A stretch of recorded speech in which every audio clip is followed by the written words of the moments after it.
channel. Welcome to the May event 2025, continuing our third year of this special event, and what better way to make it special than with another glorious match.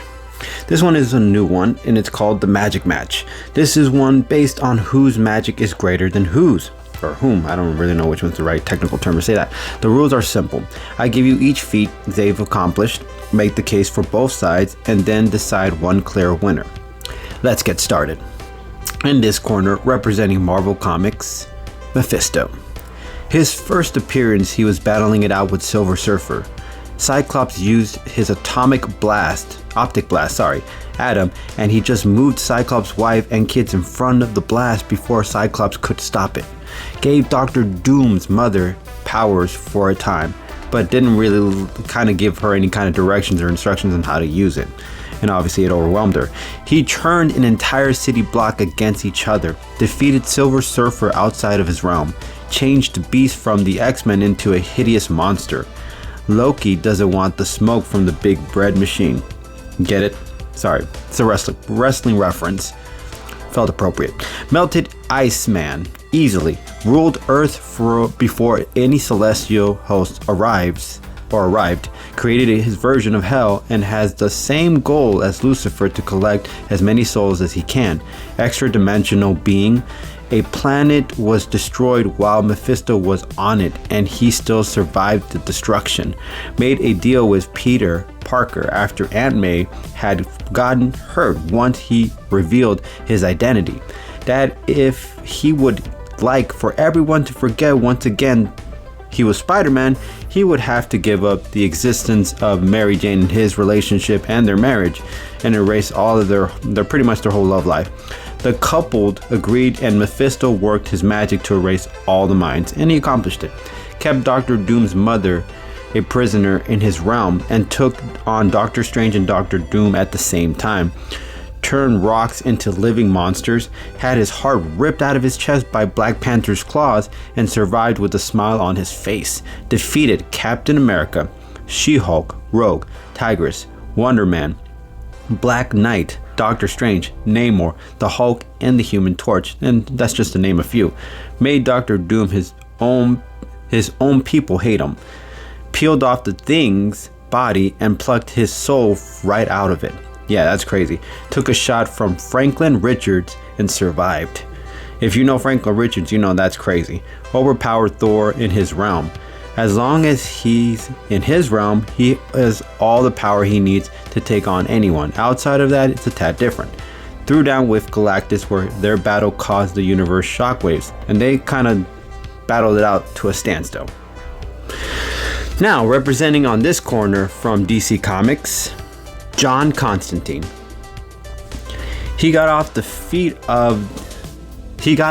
his feet, the living embodiment of mankind's evil.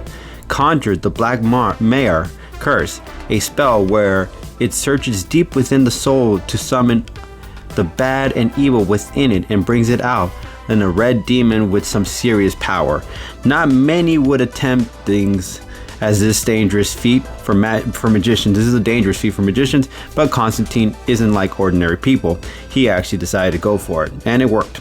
He can create portals to the afterlife. John escaped to Earth 2 to go to Earth Prime, bringing others along with him, something Dr. Fate said couldn't be done without his assistance. He pulled it off.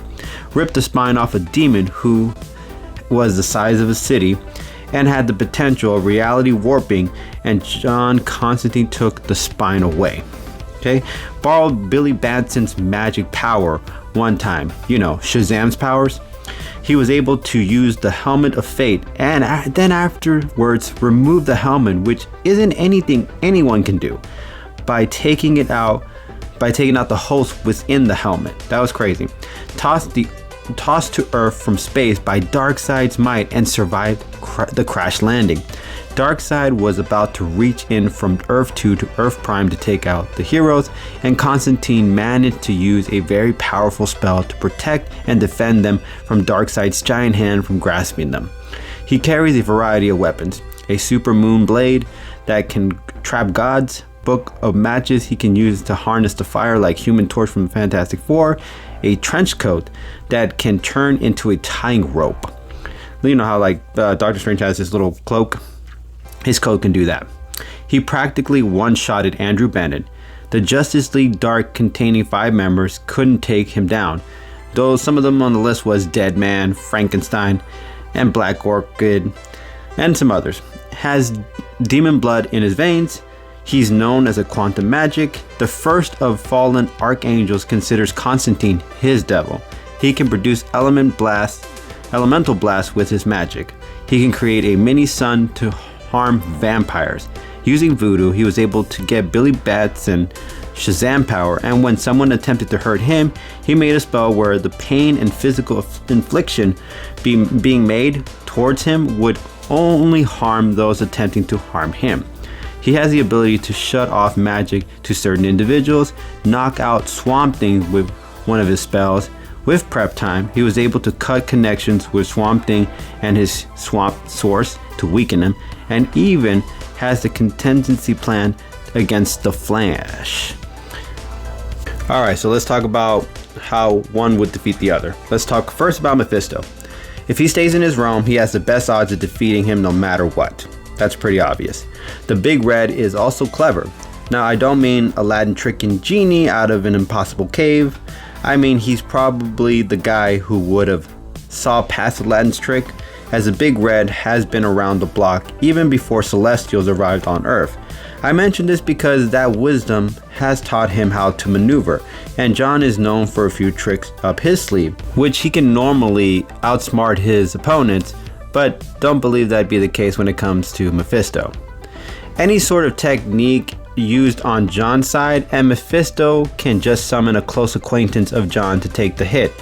It will make John reconsider using any blast-based moves, as he may be tough, but it doesn't mean that he doesn't make, and he does make tough choices at times, but he's still human, and guilt always weighs on him when it comes to harming a harmless individual or an innocent bystander. So you have to give John credit where credit is due. He still feels things. He was able to make everyone forget Spider-Man was Peter Parker. I believe he can erase Constantine's memory of how to form spells or recall his entire childhood that made him the sorcerer he is today. Fighting on a busy day in New York or India with a lot of people around and placed in a back of the corner, like if he was, let's say Mephisto had his back against the wall, I think he would use the crowd of people to turn and start becoming angry around him. Now, a crowd of people getting angry because he was able to do that with the neighborhood before, around them getting crazy angry is going to cause a lot of things. It's going to make things extremely difficult for Constantine to deliver any kind of final blow or have the opportunity to counter anything with a finisher. And this allows Mephisto a chance to make some spells and use that time against Constantine as he's occupied by the crowd of people going crazy angry. He also is known for magic capabilities. Couple that with his intellect and placing him in the home field advantage to his favor, all this assures him the win. Alright, now let's talk about Constantine and how he could possibly win. So right off the bat, I have to mention escaping Mephisto's realm is doable. When you look at the example of Doctor Strange being able to escape at one point, and John is definitely on the level of the Sorcerer Supreme. I bring this up because John is also very clever, like sometimes even more than Batman. With that cleverness, he's managed to duke demons and angels alike. He could definitely get Mephisto out of his home turf, and also be aware that Mephisto has the home field advantage if they stayed long enough, so figuring this out rather quickly, he would shift the fight elsewhere. Mephisto out of his turf doesn't necessarily mean John has him down for the count. Oh no. We're talking about an extra-dimensional being. He defeated multiple Avengers members at once. No question he's not going down without a fight. But the longer he's out of his realm, the weaker he gets. And all Constantine has to do is buy his time and milk the big red guy from some of his powers. Once drained, he has him right where he wants him.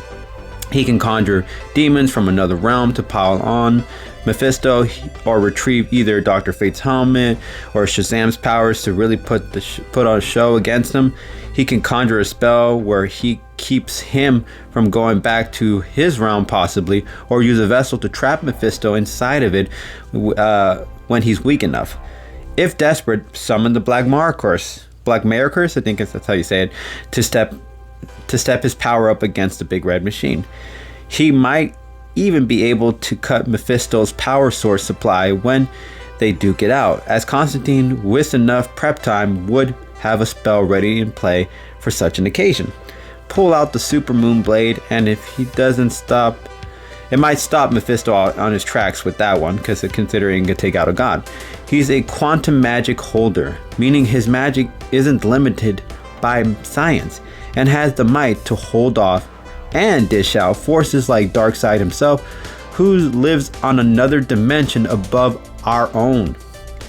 Smart, unlimited magic right at his fingertips, and the might to put an end to Mephisto and claim the throne for himself. But ultimately, there has to be one clear winner, and my pick for this magic match is John Constantine. The two have a lot of trades that matches each other's skills, but the flaw Mephisto has is the reliance of his magic source. While yes, he doesn't need the realm to remain powerful outside of it, he does require it to get a leg up against foes, and is a sort of charging station to reach his highest levels. While John doesn't need any realm to step on to gain such power, he just gets it from dimensions that have what he needs and harnesses it no matter how extreme it can get. Alright guys, that's it. As always, No Press fam, we really appreciate you. And if you want to show us some love, please watch more of our previous episodes to make the channel get the necessary hours to become profitable. Please and thank you. Keeping it 800 subs. Peace. And as always guys, if you guys enjoy our content, you know what you guys can do. You can share, you can like, or you can subscribe to our channel. When you guys subscribe to our channel, you know what you do. You guys are building our empire and allowing us to provide you guys with even much more greater content for you guys to enjoy. Shout out to all my content supporters. We're not working together, but we like to give credit where credit is due. Ivan the Unstoppable for all the knowledge of comic feats, Watch Mojo for origins and for all the background videos, Comic Historian, Comics Explained, and key issues. Go ahead and check them out and tap into the world of comics by supporting other creators. Link to channels will be in the description below.